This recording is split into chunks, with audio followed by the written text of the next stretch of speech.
So like I said during our announcements, this week begins a sermon series that I've been planning.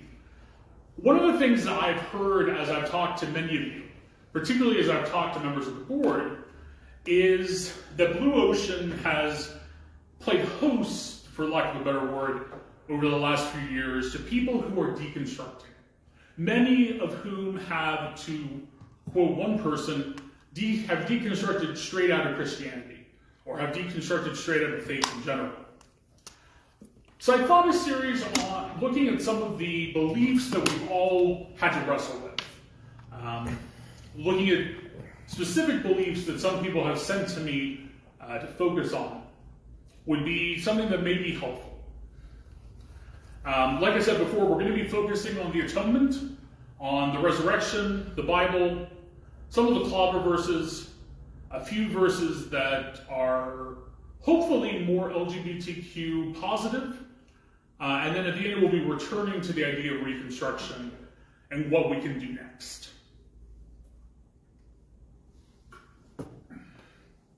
So I need to put a few disclaimers out there before I get started.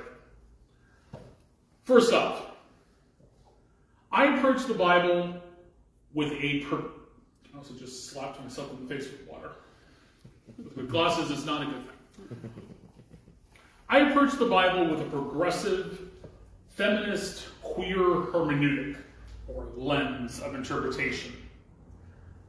You probably already knew that about me. I don't believe that the Bible is inerrant, but I do believe that the Bible can still be helpful to us. I am not a preacher or a pastor who cares if you agree with me, or if you walk out of here spewing exactly what I said any one Sunday, this Sunday being no exception. I imagine that at some point during this series, you may think to yourself, our new pastor is a total heretic. That's okay. I know a few of us in here like being labeled as heretics. We're okay with that. Because if what we're doing is heresy to the people who, or to the churches, or to the denominations that we have suffered spiritual, physical, and mental abuse under, then we're probably doing something right.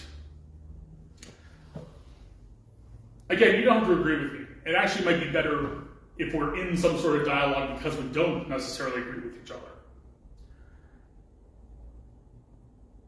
And as you know, I am not a biblical scholar. I am just barely, I think, have enough seminary at this point to call myself with somewhat of a straight face a theologian. I do public theology. But public theology is also about bringing our faith into the world.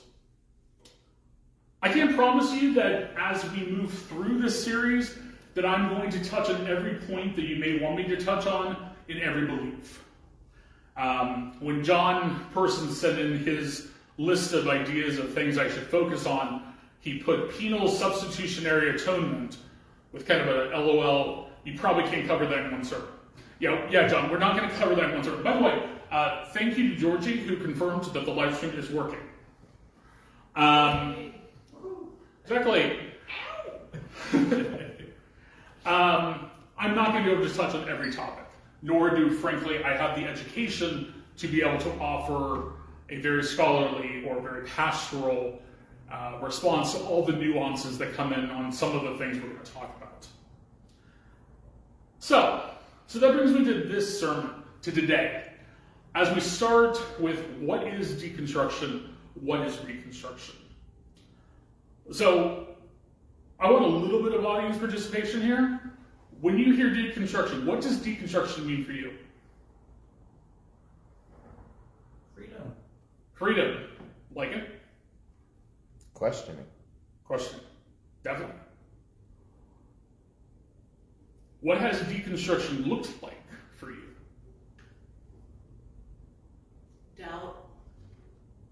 Doubt, definitely. Loss, definitely.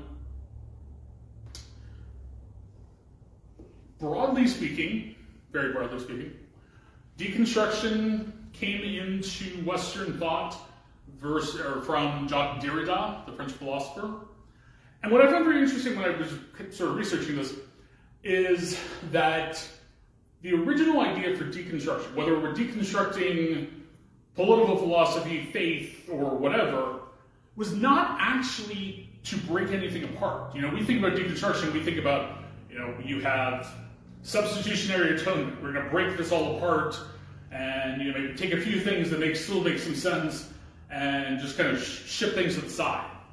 Originally, very broadly speaking, deconstruction was meant to kind of look underneath, to kind of dig into an idea, dig into a belief, and figure out what's the meaning, how do we get here?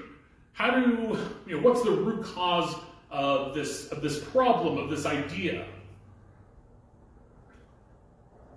The original idea was also to investigate text, to investigate the conversation that has been going on, and to locate the meanings involved.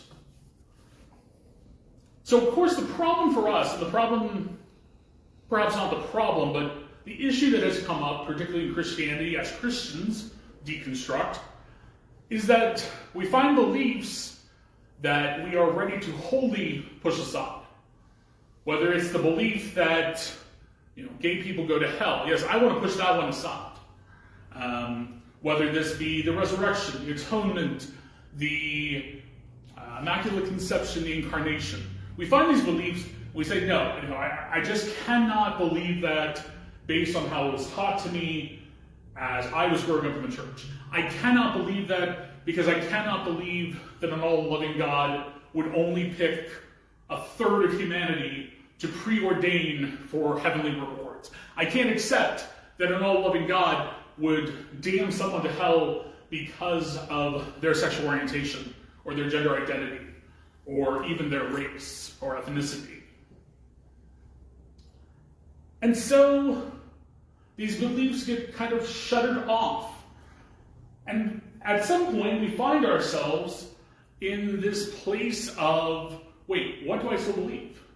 How can I continue to believe in a Christianity, in a faith whose beliefs, whose central tenets I seem to have rejected?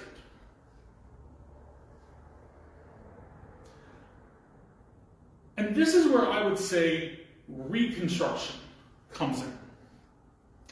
Because the first thing is, one of the things we have to be able to allow ourselves, and perhaps the hardest thing to allow ourselves, is not to reject these beliefs, is not to set aside what has been taught to us for generations and eons as Christian teaching. What is perhaps the hardest thing to set aside is those voices that linger in our heads, those voices of Reverend so-and-so or Mr. so-and-so, maybe Miss or Mrs. so-and-so, for those of us who grew up Catholic or Anglican, Sister so-and-so or Father so-and-so. My point is, it is often harder for us, and we often realize that deconstruction is so much less about theology than it is about psychology and mental health. How often do we remember not the belief itself, but the voice of the person who taught it to us, who told us that we could not be a Christian if we didn't believe in this one thing?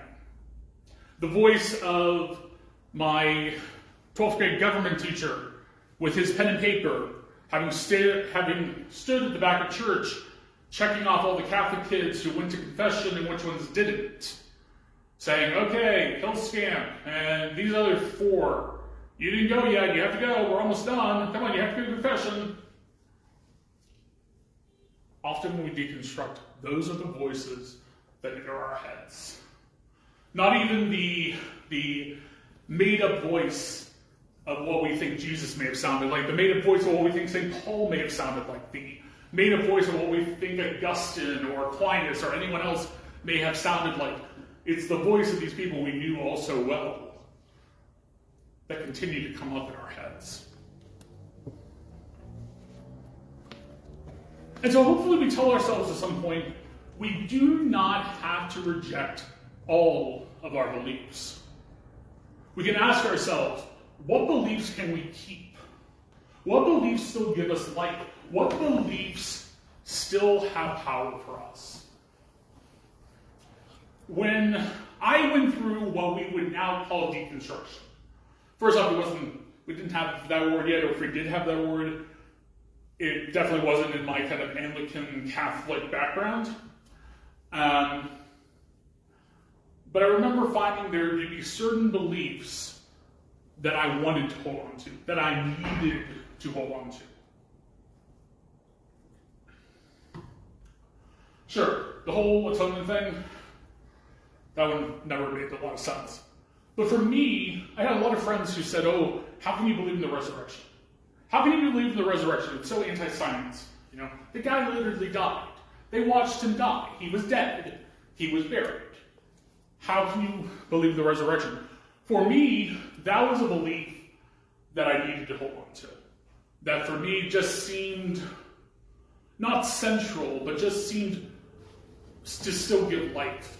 That Jesus would die and would come back from the dead. That Jesus had conquered death in some way. One of the things we need to ask ourselves in Reconstruction and Deconstruction are, what beliefs do we believe come from or came from God? And which beliefs came from our pastors, theologians in our tradition, philosophers in our tradition, talking heads in our traditions? I would like to describe, and this may get me struck down right now, but I would like to believe that Reconstruction is a sort of Marie Kondo experience. If you're familiar with her, she's the Japanese organization specialist who's come to some fame because of Netflix. And one of the things she often says is to hold an item or to visualize an item and say, does this bring me joy? What of our beliefs still bring us joy? What of our beliefs do we look at, do we hold and say, this still brings me joy? This is something that I can not only still accept, and not only I need to still accept it, but that I am joyful in accepting.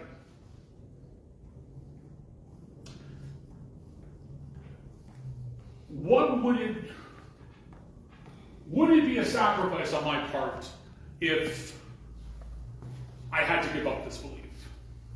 Would it bring me more joy to give up this belief than to continue to hold it? And we can change our beliefs. I again go back to this idea of those voices that linger in our heads.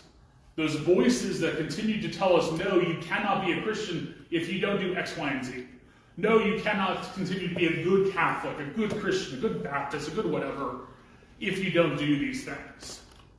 And I think for both Reconstruction and Deconstruction, one of the first parts is giving ourselves permission to change our beliefs, is giving ourselves the authority to change our beliefs.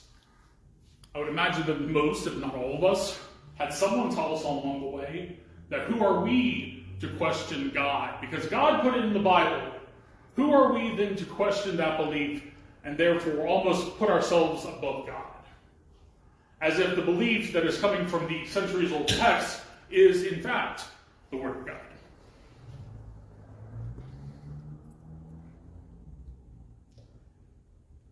Sometimes it's easier to reject everything, to just clear the slate entirely, to wipe it all away and proclaim ourselves cozy agnostics, atheists, something else. Not that, by the way, not that there's anything wrong with being an atheist or an agnostic, but I imagine for many of us who grew up in the church, many of us who grew up with some sort of faith, the idea of not having that faith can seem pretty desolate, can seem pretty depressing. I had a point in my life when a few years out of graduate school where I wasn't so ready to say that God didn't exist. I was okay with that. There could be a divine creature, but But I was ready to pretty much wipe away my slate of anything else that the church, that Christianity had taught me. Why exactly do I want to go and pray to a creature who I thought probably existed, but probably didn't care all that much about who I was or any of the rest of us? That's where I had gotten. And for me, it was holding on to some of those beliefs, giving myself the permission to say, no, I don't believe that confession is necessary. I do not believe that Jesus is 100% totally present under the forms of bread and wine in the Eucharist. No, that I don't think that Father so-and-so, by means of just being a priest, gets to tell me or anyone else what to do, particularly in all matters. No, there are ethical things. There are theological points. The fact that I am gay is not, in fact, something that God is going to hold against me. And it was in holding on to some of those beliefs that I was able to bring myself back to a very different sense of what it meant to be Christian. Where I was able to give myself the permission, and I would argue, give God the permission to really speak through and say, this and that over there are all options of ways to be Christian, of ways to be a believer, of ways to be in right relationship with God. It is not just, one church or one denomination or one tradition has taught us.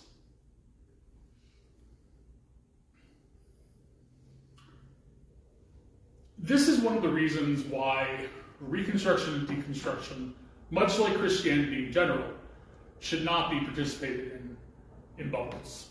We are not meant to participate as Christians in seclusion.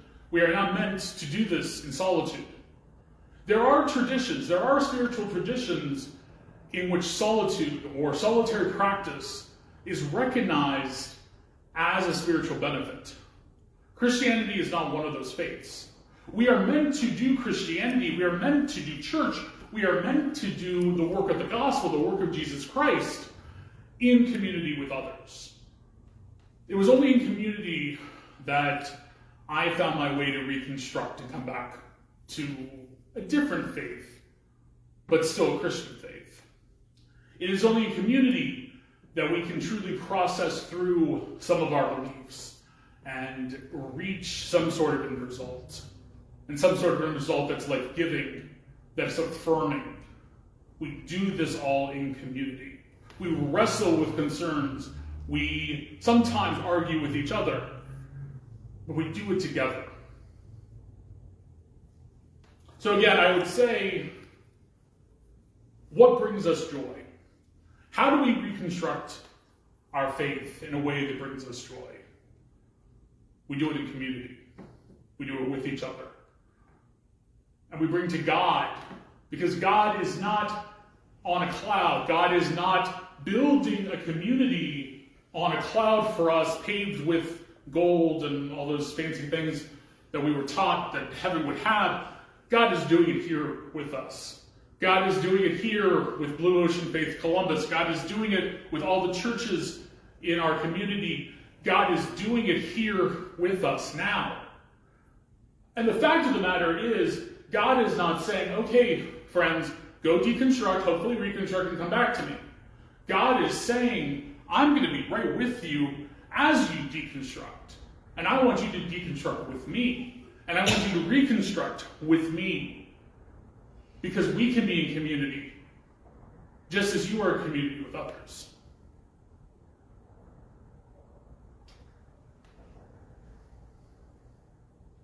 One problem I often run into, my friends, is I give myself notes for sermons. And sometimes the best place to stop was either 30 seconds ago or perhaps 30 seconds in the future. I'm realizing this may have been one of those nights. I highly believe, whether we are a church and a congregation that has a few dedicated people here and a few more online, whether you're in mega churches, or anything in between. God is moving with us to deconstruct and reconstruct our faith in ways that are authentic for us. God does not care that our faith may not mirror the person who sits next to us, may not mirror our spouse, our partners, our brothers, sisters, siblings. God cares that we're wrestling with it. God cares that we are doing it in community with God and with each other. And as we move through the rest of this sermon series, I would encourage you to continue to think about how you are doing deconstruction, how you have done deconstruction, how you are doing reconstruction with each other.